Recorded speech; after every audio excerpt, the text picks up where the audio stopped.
Hi everyone, welcome back to my channel. This is part 2 of our series on starting seeds. So in the last episode, we were in our den / guest room, setting up our shelving unit and our lights. And today I'm gonna do a few things. We're going to learn how to make a budget-friendly seed starting mix with coco coir and vermiculite. And we're also going to pick the seeds we're going to start planting. That's the fun part, and I'll show you how we calculate when to start different seeds. So let's get started. We've got some hot water here, and I'm going to use it to hydrate the coco coir. Now these are individual bricks that I got off of Amazon.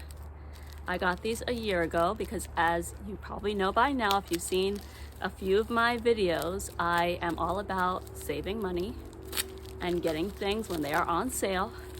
So thanks to Millennial Gardener, because he's always posting on his channel when things go on crazy discount at Amazon, and I got a box of these last year. Now this also is a bucket I got for free. So in goes the warm water.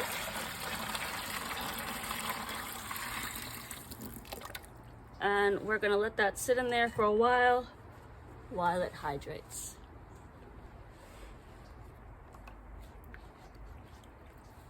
And what ends up happening is it just starts to get bigger and the water permeates and it expands. Don't know if you can see those bubbles, but there are bubbles happening as the water gets in to all the nooks and crevices and crannies. So you can see it is breaking apart. Maybe y'all, I might have put too much water. So I'm gonna put the second brick that I have in here. All right.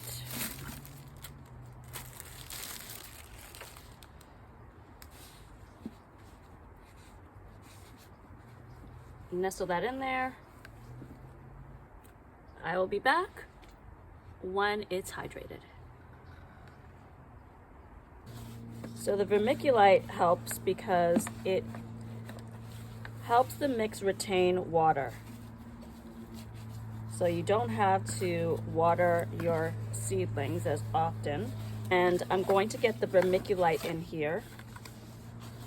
So the vermiculite helps because it helps the mix retain water.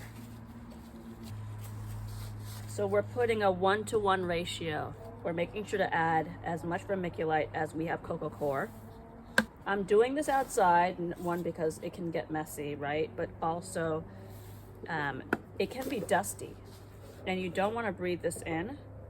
So I'm actually staying a good distance away and making sure to put the scoop all the way in the bucket before I release the vermiculite. I'm doing this because this really helps save money. The vermiculite is not cheap. It's pretty pricey. This 4 cubic feet bag, which is really quite large, it was $50 on Amazon. There was a 3.5 cubic foot bag at my local nursery, and that was $46. So I definitely saved going through Amazon. But I do this because seed starting mix at the store is really expensive. So this is a great way to save money. So I'm going to mix this up. And it's becoming like a sandy mix. It's going to be nice and airy and allow for the seeds to grow well. So here is our seed starting mix. What is great about this is that it is completely sterile. So there's nothing living in here. There's, I didn't put any fertilizer, I didn't put any compost, so there's no bacteria in here, nothing in here that's going to create a major risk of fungus gnats indoors. So if I was gonna start the seeds in a greenhouse, I would probably put compost in here, maybe even a little bit of fertilizer, but because it's going indoors, it is completely inert. There's nothing living in here. And so I'm going to get our seed starting trays and get them filled. So we're heading towards the super fun stuff. I think all of this stuff is fun, but definitely getting the trays filled is getting us one step closer to getting seeds in.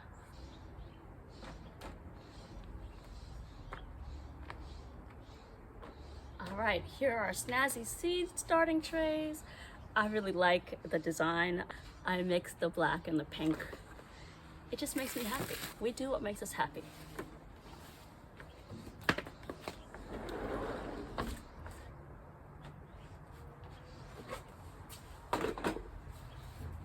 Alrighty, let's get these filled. So this scoop actually came in my first Saturday lime. It's what I use to help with odors in the chicken coop and chicken run. And again, we reuse what we've got. So this is still pretty moist. I will add a little bit more water at the very end. We're gonna fill in all of our seed starting trays. It's really funny, when we were kids, we would go to Prospect Park in Brooklyn. I grew up in New York, and we would go to Prospect Park to have family picnics by the lake in the park, and I would play with the mud and make like mud pies and whatnot. This is literally what I'm doing as an adult. So we're gonna fill all of these in. You can see I'm pushing them down a little bit, but I don't want it to be too compact.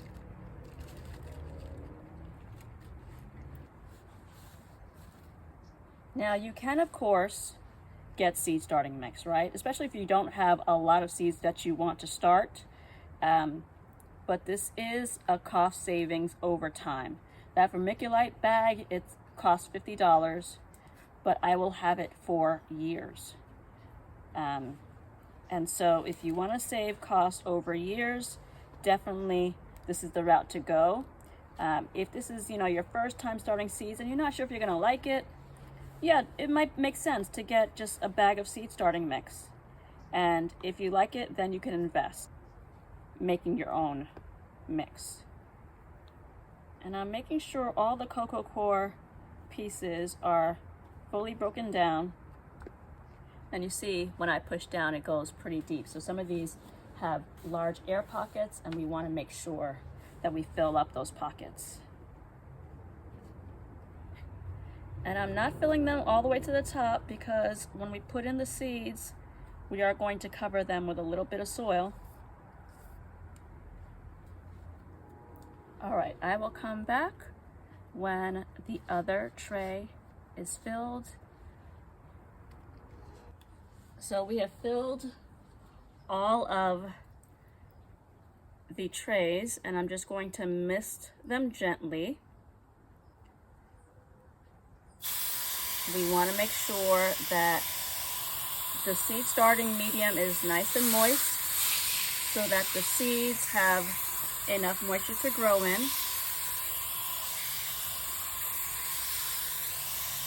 I got the trays, and that way I won't leak any water as I go through the house to the den. All right. And so let me show you guys how much we have left of the seed starting mix.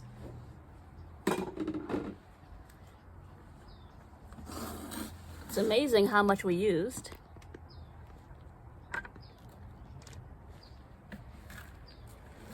So not that much. I don't even know if it'll do a whole nother tray. So now we know 2 bricks is just about enough for 2 and maybe a half trays. I feel really good. Look how gorgeous. Isn't this great? And I hope I've shown that it's really not difficult. It's new, right? It's a new thing. So it might not feel super comfortable, but it's not difficult. We could totally do this, and we could save money while we do. All right, let's get inside and talk through what seeds we're gonna be planting. Now you might wonder, how do you know what to start when? I'm starting the Jamaican Scotch bonnets today, and you always think about your last frost date. So it varies based on your area, right? So I'm in zone 9B. For my specific city, the last frost date is the beginning of March. And Scotch bonnet peppers are heat loving peppers. They're Jamaican Scotch bonnet peppers. They're called Jamaican Scotch bonnet peppers for a reason. And so they really love heat. So it takes a while for them to get going when you put them out there. And so you want to sow the seeds 10 to 12 weeks before your last frost date. And I'm a little bit late. I'm probably like a week or two late, but the goal is to put them in 10 weeks before your last frost date. That way they can grow indoors in the warmth, and when you get them out there, they have enough time to develop and to produce peppers and to ripen the peppers. And that was my problem this last year. I bought the Jamaican Scotch bonnet pepper plants. I got starts from someone, and it took forever. They were very, very, very small. It took a while for them to be established, and summer came and went, and the peppers didn't ripen. My peppers are only starting to ripen now in January. So I want to get as many peppers ripening in the summer as possible. So you always want to think, what is your last frost date? And then look at the back of the seed packet. This tells you all the important information. And I'll look at it. I'll be frank. It says to start 8 weeks before transplant date, but it needs more time than 8 weeks. So it's really 10 to 12 for hot peppers and 8 to 10 for bell peppers, for tomatoes. That's why the Scotch bonnet peppers are the first seed that I'm planting, because they really do need extra time. So in a couple of weeks, I'll come back to do the tomatoes, the bell peppers. I'll also do chamomile. I'm really excited about calendula. Oh my gosh, I'm so excited about calendula. So we'll come back for those, but I wanted to give clarity on how you know when to start your seeds. It's always based on the last frost date. So now you know. We're gonna put 2 seeds in each cell. And it's really for insurance, right? You wanna make sure you at least have 1 seed that germinates. However, if both of the seeds germinate, that's okay, because peppers actually don't mind growing close to each other. So I'm going to put them in different corners. That way, if both seeds do germinate, they've got space. So they're kind of going to be like buddies, right? I'm hoping all of them germinate, these seeds. I got them in 2025, so they're not old, and so we should have a really great germination rate. And will I need 6 Scotch bonnet pepper plants? Probably not. So if anything, I could always put any extra plants on like Craigslist or something and sell them, because Scotch bonnets are very challenging to find. So I'm just going to gently cover them. Not a lot of soil on top. Just kind of pinch the seed starting mix over on top of it. Now I'm going to cover it with some vermiculite.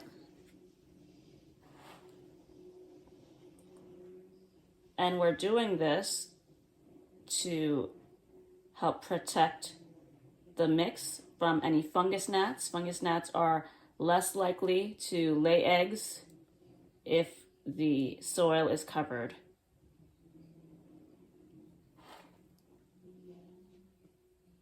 All right, so there we go.